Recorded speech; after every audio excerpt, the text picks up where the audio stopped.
आस था हर राह में, आस था हर चाह में, आस था हर भाव में, आस था सद्भाव में।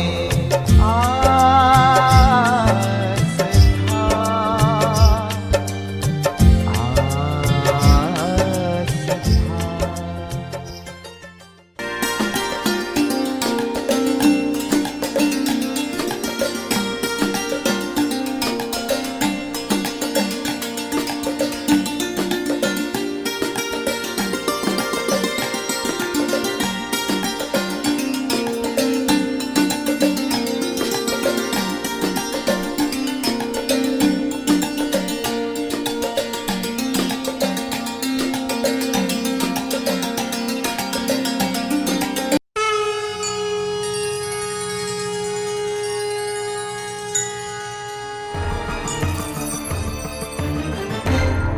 ॐ पूर्णमदः पूर्णमिदं पूर्णात् पूर्णमुदच्यते पूर्णस्य पूर्णमादाय पूर्णमेवावशिष्यते। ॐ शान्तिः शान्तिः शान्तिः। आज 28/7/2020 श्रावण शुक्ल पक्ष अष्टमी मंगलवार, प्रस्थानत्रय मीमांसा के अंतर्गत क्रमशः उपनिषद प्रस्थान में यानी कि श्रुति प्रस्थान में आप ईशावास्य उपनिषद के अंतर्गत श्रवण कर रहे हैं। ईशावास्य उपनिषद का आज चौथा अध्याय है। ओम, पुनः सुनिए, चौथा मंत्र है जिसकी कुछ व्याख्या कल हुई थी, कुछ आज बाकी है। जो इसका पहले मंत्र का उच्चारण कर लेते हैं, पहले कर चुके वैसे तो। अनेजदेकं मनसो जवीयो नैनद्येवा आपनुवन् पूर्वमर्षत् तद्धावतोऽन्यान्नत्येति तिष्ठत् तस्मिन्नपो मातरिश्वा दधाति।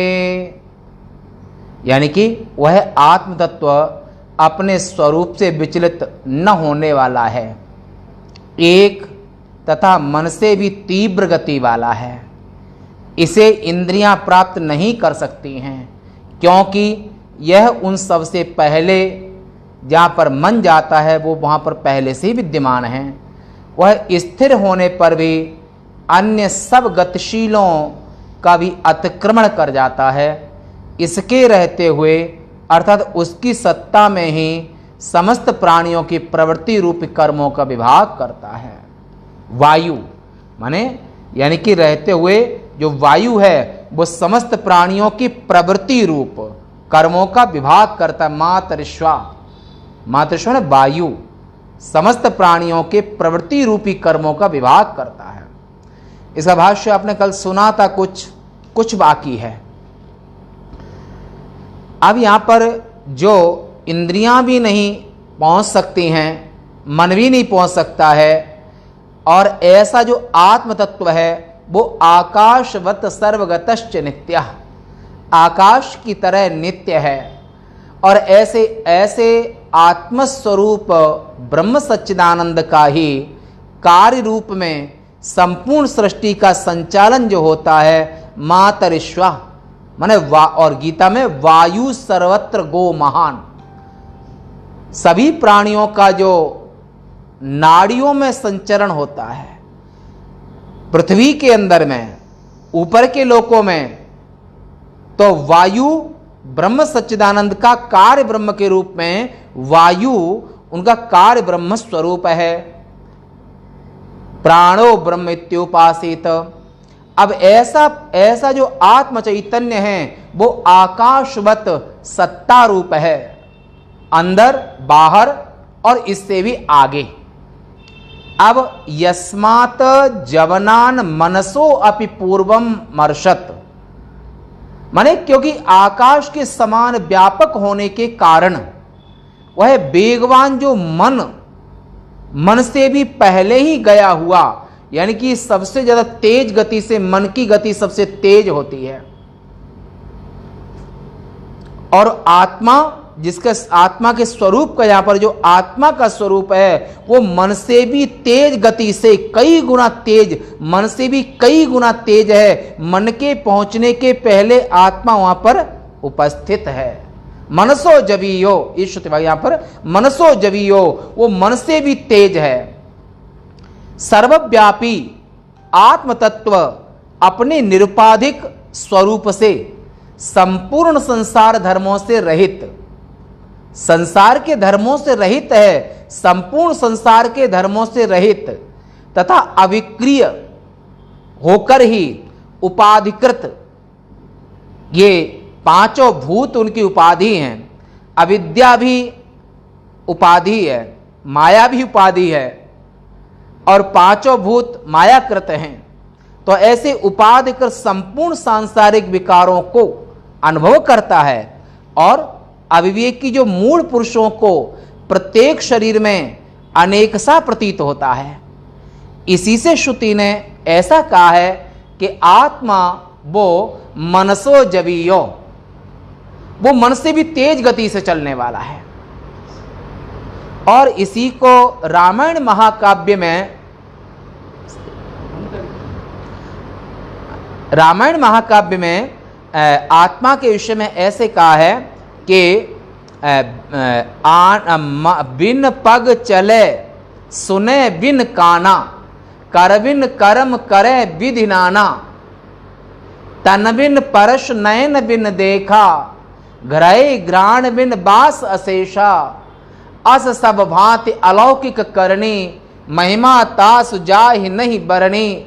ऐसे आत्मदेव भगवान ब्रह्म सच्चिदानंद जो निरुपाधिक होते हुए भी और उपाधि उनकी शक्ति से ही ये उपाधियां काम करती हैं। वायु सर्वत्र गो महान, और संपूर्ण शरीरों का जो संचालन वो वायु से होता है। और ऐसी करोड़ों नाड़ियां, और करोड़ों नाड़ियों में जो रक्त ब्लड सर्कुलेशन जो होता है वो टोटल वायु से होता है। ऐसे वायु सर्वत्र गो महान, पांचों भूतों में जो वायु संपूर्ण संसार में सबसे शक्तिशाली, सबसे महान वायुदेव हैं। और ऐसे, और वहां पर आकाश भावापन्न ब्रह्म से वायु की सृष्टि हुई। वायु भी उनका शरीर है, आत्मा का ही शरीर है, ब्रह्म का ही शरीर है वायु। और वायु भावापन्न ब्रह्म से तेज की सृष्टि हुई, तेज भावापन्न ब्रह्म से जल की सृष्टि हुई, और जल भावापन्न ब्रह्म से पृथ्वी की सृष्टि हुई, और पृथ्वी भावापन्न ब्रह्म से ये औषधि और वनस्पति की सृष्टि हुई। औषधि किसे कहते हैं? जो एक वर्ष में फल देकर के पौधा नष्ट हो जाए, ऐसे पौधे को औषधि कहते हैं। गेहूं, ज्वार, बाजरा, धनिया, मेथी, सब औषधियां हैं। वनस्पति एक वर्ष से ज्यादा जो फल देता रहे और फिर भी पेड़ नष्ट न हो, उसे वनस्पति कहते हैं।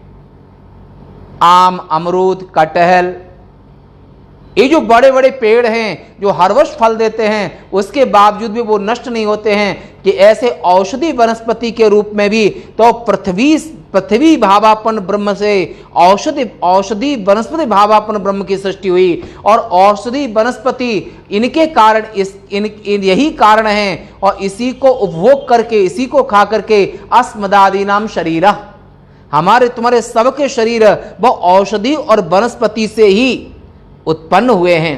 और औषधि वनस्पति से ही इनमें एनर्जी मिलती है, चलते हैं। और औषधि वनस्पति के, औषधि का पुनः सुन लीजिए कि औषधि का ये बृहदारण्य उपनिषद के बृहदारण्य उपनिषद के वार्तिक में ये विचार किया है कि औषधि वनस्पति किसे कहते हैं। कि औषधि माने एक वर्ष में फल दे करके जो नष्ट हो जाए उसे औषधि कहते हैं। गेहूं, ज्वार, बाजरा, मेथी, मक्का, ये सब जितने ये औषधि हैं। वनस्पति जो 1 वर्ष से ज्यादा वर्षों तक फल देते रहें फिर भी नष्ट न हो, उनको वनस्पति कहते हैं। जैसे कि आम, अमरूद, कटहल, मौसमी, सेव आदि इनके जो पौधे एक कई वर्षों फल देते रहते हैं, इसे वे वनस्पति हैं। और औषधि और वनस्पति को ही, वनस्पति से ही संपूर्ण प्राणियों की गति, संपूर्ण प्राणियों को जो संचरण होता है, इसलिए वहां पर कहा है आयुर्वेद में कि औषधिबद्ध आसनम, जो भोजन करते हैं वो औषधि वनस्पति का ही, औषधि वनस्पति को खा करके ही ये सर्वम, सभी लोग इसी को खा करके जीवित रहते हैं, चलते हैं, काम करते हैं और नई सृष्टि को जन्म देते हैं। और अगर माताएं अच्छा भोजन न करें और ऐसे पशु जो गाय भैंस वगैरह भी अच्छा आहार उनको न मिले तो अपने बच्चे को भी दूध कैसे पिलाएंगे, कैसे दूध देंगे। इसलिए जो माताओं के स्तनों में जो दूध बनता है, गाय भैंस के यहाँ जो दूध बनता है, वो सब भी औषधि वनस्पति से ही उत्पन्न होता है। इसलिए परमात्मा ब्रह्म सच्चिदानंद वे औषधि वनस्पति का रूप भी वही है। तो ऐसे और ऐसे परमात्मा दिखाई नहीं देते हैं, परंतु बिन पग चले सुने बिन काना, कर बिन कर्म करे विधि नाना, तन बिन परस नयन बिन देखा, ग्रह ग्राण बिन बास अशेषा। ऐसे परमात्मा वे सबके अंदर शरीर में रहते हैं, परंतु उनको सभी नहीं जान पाते हैं और सबको वो जानते हैं और उनकी शक्ति से ही सब शक्ति से संपन्न होते हैं। ऐसे परमात्मा का अलौकिक रूप गोस्वामी जी महाराज ने रामायण महाकाव्य में भगवान प्रभु सच्चिदानंद का जो स्वरूप है वो अलौकिक वर्णन किया है। और ऐसे ही वेदों उपनिषदों में जो यहाँ पर, और जो यहाँ पर भी अलौकिक प्रभु की अलौकिक कृति है, अलौकिक क्रियाएं हैं और उनका निवास भी अलौकिक है। और अस सब भांति अलौकिक करणी, ऐसे प्रभु की जो करणी है वो लौकिक माने सामान्य व्यक्तियों की तरह नहीं है, वो अलौकिक है। वे आत्मदेव माने परमात्मा ही वह दौड़ते अर्थात तेजी से चलते हुए आत्मा से भिन्न अन्य मन, वाणी और इंद्रिय आदि का अतिक्रमण कर जाता है। आत्मा ही मानो उन्हें पार करके चला जाता है। इव का भावार्थ, इव शब्द बीच में आया था कि इव का भावार्थ है श्रुति माने तिष्ठत। और ये सभी को उपाधि के साथ में रहते हुए और बराबर वो एक रस सभी उपाधियों में निवास करते हैं और सभी कल्पित वस्तु उसी अधिष्ठान में कल्पित हैं। और इसको और ऐसे जो इव शब्द आया है तो इव का भावार्थ श्रुति तिष्ठत मैं ठहरने वाला, कल्पित वस्तु में शरीर आदि ठहरने वाले नहीं है, परंतु जो आत्मा है, जो परमात्मा है, परमात्मा स्थिर रहता हुआ स्थिर रहता है और स्थिर रहते हुए भी वो चलने जैसा प्रतीत होता है, चलता नहीं है पर चलने जैसा प्रतीत होता है। उपाधि के चलने से उनमें चलने क्रिया का भान होता है पर वो चलता नहीं है। इस पद से स्वयं ही दिखला रही है श्रुति के अर्थात स्वयं अविकारी रहकर ये आत्मा और दूसरों को पार कर जाता है और उस नित्य चैतन्य स्वरूप माने तस्मिन आत्म तत्व सति माने उस नित्य चैतन्य स्वरूप आत्म तत्व के वर्तमान रहते हुए जो मातरी अर्थात अंतरिक्ष में संचरण करने वाला, मातरी असर करने कौन माने वायु, मातरिश्वा माने वायु, ऐसे जो वायु हैं वे मातरी अर्थात अंतरिक्ष, सभी लोग पृथ्वी आदि ये अंतरिक्ष में ही माने घूम रहे ब्रह्मांड अनेकों, कोटि कोटि दिन कर लेकर उगल रहे हैं ज्वालामुखी अगणित जिसके भीतर। नवग्रह सोम माने चंद्रमा, पृथ्वी, राहु, केतु, शनि, बृहस्पति, शुक्र, ये अंतरिक्ष में, ये नवग्रह अंतरिक्ष में अपनी अपनी धुरी पर घूम रहे हैं और वायु का बराबर संचरण हो रहा है। तो ऐसे अंतरिक्ष में संचार माने गमन करता है वह मातृश्वा, जो मातृश्वा माने वायु, वायु को मातृश्वा कहते हैं। ऐसे जो वायु है जो समस्त प्राणों का पोषक, प्रश्नोपनिषद में आता है अथर्ववेदीय कि को वा धारयिता कोवा बाणम अवष्टंभ, अवष्टंभ माने बांध के रखना, जोड़ के रखना है। तो आखिर शरीर को जोड़ करके बांध करके धारण कौन रखता है? वो तो कौन? कोवा अवष्टंभ, इस शरीर में सभी को बांध कर कौन रखता है? तो वायु ही शरीर को, नस नाड़ियों को बांध कर रखता है। और हार्ट से लेकर के ब्रेन तक की जो छोटी छोटी नसें, उन छोटी छोटी नसों में जो रक्त का संचरण होता है, जो ब्लड सर्कुलेशन जो क्रिया होती है, उस क्रिया में असाधारण कारण वायु होता है। और जो वायु माने छोटी से बड़ी नस में हर जगह पर वायु का संचरण होता है शरीर के अंदर में। और पृथ्वी के बाहर ग्रह जो अपनी परिधि में घूम रहे हैं, उन ग्रह जो घूम रहे हैं, वहां पर वायु, सभी ग्रहों के बीच में वायु का संचरण बराबर होता है। तो ऐसे जो मातरिश्वा माने वायु समस्त प्राणों का पोषक, को वा धारेता, वो प्राणों वा धारेता, इस शरीर का धारण कौन करता है? प्राण ही धारण करता है।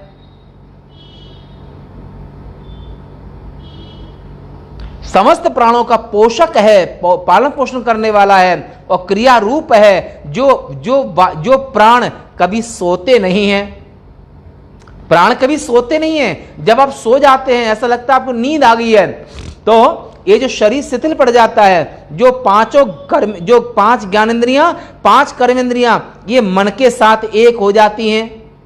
मन बुद्धि के साथ में एक हो जाता है, बुद्धि अपनी इंद्रियों को लेकर के और प्राणों के साथ एक हो जाते हैं। तो अंतःकरण और इंद्रियां ये प्राणों के साथ अभिन्न हो जाते हैं और इनकी वृत्तियां भंग हो जाती हैं, माने ये कार्य नहीं करते हैं। पर गहरी नींद के काल में भी प्राणो जागृति, उस गहरी नींद में भी प्राण बराबर जगते हैं। तो यहां पर व्यष्टि देह में, हमारे तुम्हारे शरीर में, जिसको प्राण कहते हैं, और यही प्राण अंतरिक्ष में सूर्य कहलाते हैं, वायु कहलाते हैं, वे प्राण हैं। और ये प्राण समष्टि वायु और व्यष्टि वायु, हमारे तुम्हारे शरीर के अंदर इसको व्यष्टि वायु कहते हैं, और संपूर्ण ब्रह्मांड में जो वायु है उसको समष्टि वायु कहते हैं। ऐसे जो समस्त प्राणों का पोषक क्रिया रूप है, जिसके अधीन ये सारे के सारे शरीर इंद्रियां हैं, तथा जिसमें ये सब ओतप्रोत हैं। और जो सूत्र संज्ञक तत्व, निखिल जगत का विधाता, जो प्राणस्य प्राणम मनसो मनोयत, जो मन का भी मन है, प्राणों का भी प्राण है, तो ये संपूर्ण शरीर का जो वायु, गीता में कहा है वायु सर्वत्र गो महान, 5 भूतों में वायु महान है। तो वह मातरिश्वा अप, अर्थात प्राणों के चेष्टा रूप कर्म, यहां पर अप को प्राणों के, अप को माने मातरिश्वा माने अप, अर्थात प्राणियों के चेष्टा रूप, प्राणियों में चेष्टा होती है वो प्राणों से होती है। चेष्टा रूपी कर्म यानी कि अग्नि, सूर्य और मेघ आदि के ज्वलन, दहन, प्रकाशन एवं वर्षा आदि कर्म विभक्त करता है वायु। ऐसा इसका यहां पर भाव समझना चाहिए। धारयति वा, कौन धारण करता है? तो अथवा इसके भय से वायु चलता है। किसके भय से? आत्मा के भय से, परमात्मा के भय से। तो ये कहां पर आता है? भीषास्मात् वातः पवते भीषोदेति सूर्यः मृत्युर्धावति पंचमः। समष्टि में जिसे परमात्मा कहते हैं और व्यष्टि देह में जिसको आत्मा कहते हैं, इस आत्मा के भय से वायु चलता है। सूर्य टाइम से उदय होता है, चंद्रमा अपना कार्य करते हैं, अग्नि अपनी मर्यादा का त्याग, अग्नि अपना कार्य करते हैं, यमराज अपना काम करते हैं, जो प्राणियों को टाइम पर लाना ले जाइए, टाइम पर ले जाना, ये यमराज का काम है। क्यों? महाद वज्र मुद्यत, माने आत्मा ही जो परमात्मा है वही इन सभी पर वज्र लिए हुए हमेशा खड़े रहते हैं। इसलिए समुद्र कभी अपनी मर्यादा का उल्लंघन नहीं करता है, ऋतुएं अपनी मर्यादा का उल्लंघन नहीं करती हैं, प्रकृति अपनी मर्यादा का उल्लंघन नहीं करती है। बच्चों में दाढ़ी, पुरुषों में दाढ़ी मूंछ का आ जाना, लड़कियों में स्तनाधिक का वृद्धि होना, ये सबका सब प्राकृत जो होता है, प्रकृति अपने नियमों का उल्लंघन नहीं करती है, वो एक ही का भय है। भीषास्मात् बातः पवते, ये कहां पर आया है? ये यजुर्वेद के 33 उपनिषद में दो समुद्र के ऊपर, अग्नि के ऊपर, इन सभी के ऊपर, यमराज के ऊपर, इंद्र के ऊपर भगवान जगन्नाथ भगवान यानी कि आत्मदेव वज्र लेकर के हमेशा खड़े रहते हैं। इसलिए ये कोई भी प्रकृति अपने नियम का उल्लंघन नहीं करती है।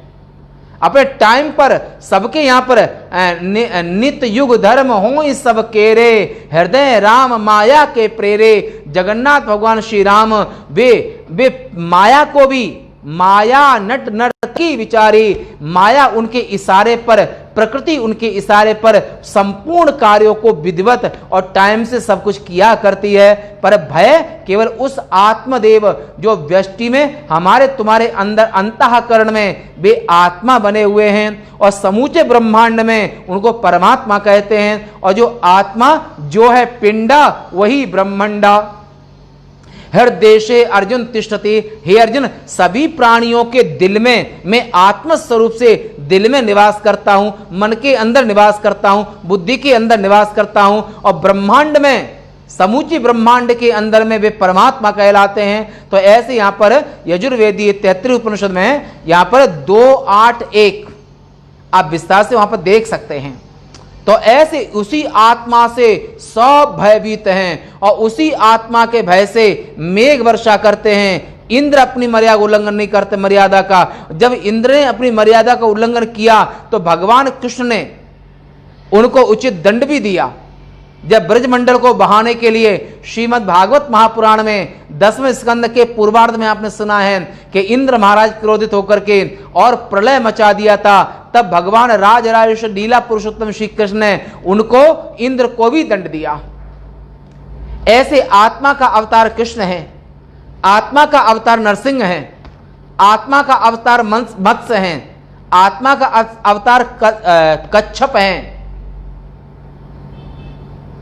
क्योंकि ये आप शांकरी परंपरा से, हमारी परंपरा आदि शंकराचार्य की परंपरा, तो आप परंपरा से उपनिषद ब्रह्मसूत्र सब आप परंपरा श्रवण कर रहे हैं और परंपरा से ही तो पूर्ण तत्व का बोध गीता के 13वें अध्याय में कहा है, भाष्य में कार्य करते हुए कि सर्वेषु शास्त्रेषु निपुणः निष्णाता।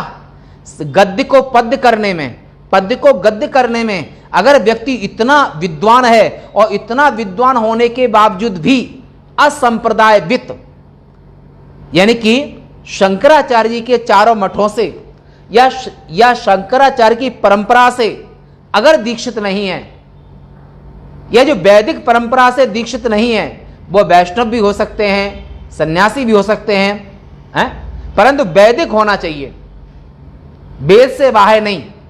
जो अपनी चारों मठों की परंपराएं हैं, ये परंपरा से जो ज्ञान है, ये परंपरा का ज्ञान महत्वपूर्ण, माने परंपरा का ज्ञान सबसे महत्वपूर्ण माना गया है। और अगर संप्रदाय यानी कि शांकरी परंपरा से बाहर है और वो अगर शास्त्र की व्याख्या करता है और एक परंपरा वाला व्याख्या करता है, दोनों में अंतर हो जाएगा। इसलिए असंप्रदायवित मूर्खवद उपेक्षणीय महान विद्वान होने के बावजूद भी अगर परंपरा से आमनाय से दीक्षित नहीं है तो वहां पर उसकी उपेक्षा करना ही उचित है। असंप्रदायवित, असंप्रदाय माने संप्रदाय से रहित व्याख्या उचित नहीं कहलाती है। इसलिए चाहे द्वैतवाद की परंपरा हो, चाहे अद्वैतवाद की परंपरा हो, पर वैदिक होना आवश्यक है।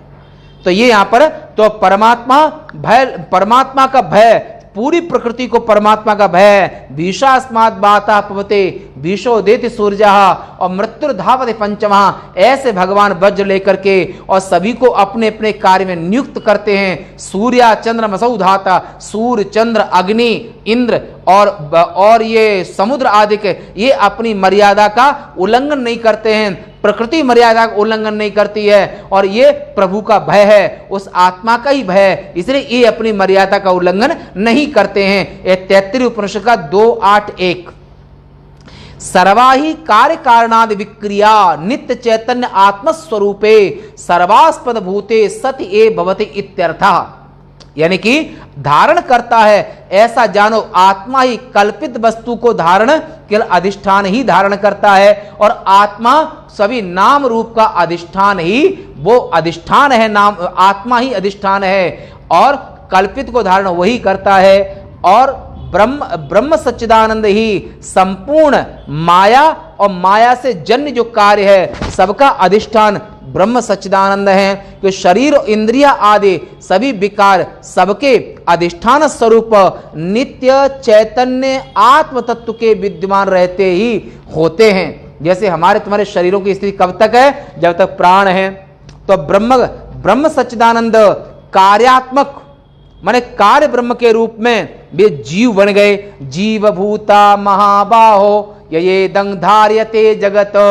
अष्टधा प्रकृति जड़ है, पर अष्टधा प्रकृति को धारण करने वाले, चलाने वाले, नियमित करने वाले वो जीव भूता महाबाहो।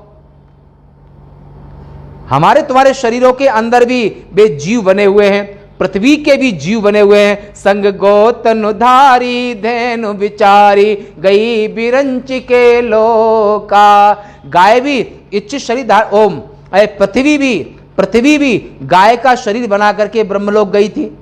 ऐसे वायु देव हैं, पृथ्वी देवी है, अग्निदेव हैं, वायुदेव हैं, और ऐसे सभी देवता उनके भी शरीर हैं। और इन सभी इतने शरीरों के अंदर परमात्मा जीव भूता महाबाहो और संपूर्ण ब्रह्मांड की आत्मा वे ईश्वर बने हुए हैं। ऐसे परमात्मा सभी के यहां पर सभी पर शासन करते हैं। मंत्रों को आलस नहीं होता है, अतः पहले मंत्र द्वारा कहे हुए अर्थ को ही फिर कहते हैं। अगले समय जो पहले मंत्र कह चुके हैं कि शुद्ध मंत्रों को कोई आलस नहीं होता है, उसी का विस्तार फिर से करते हैं। और ये 5वां मंत्र है इसमें। तदे जति तन्नई जति तद्दूरे तदवंतिके तदंतरस्य सर्वस्य तदु सर्वस्यासि बाह्यतः। ये ईसावास्य उपनिषद का 5वां मंत्र है, पर टाइम हो चुका है, इसकी व्याख्या आप कल श्रवण करेंगे। आज की सेवा यहीं तक। हमारे ये उपनिषद प्रस्थान में यानी कि श्रुति प्रस्थान में आए हुए लाइव में सभी के लिए ओम नमो नारायणाय। आज यहीं तक। पूर्णमदः पूर्णमिदं पूर्णात् पूर्णमुदच्यते पूर्णस्य पूर्णमादाय पूर्णमेवावशिष्यते। ओम शांति शांति शांति। शंकरं शंकराचार्यं केशवं बादरायणं सूत्रभाष्य कृतौ वंदे भगवन्तौ पुनः पुनः। ईश्वरो गुरुरात्मेति मूर्तिभेद विभागिने व्योमवद्व्याप्तदेहाय दक्षिणामूर्तये नमः। ओम शांति शांति शांति। नमः पार्वती पतये। हर हर महादेव।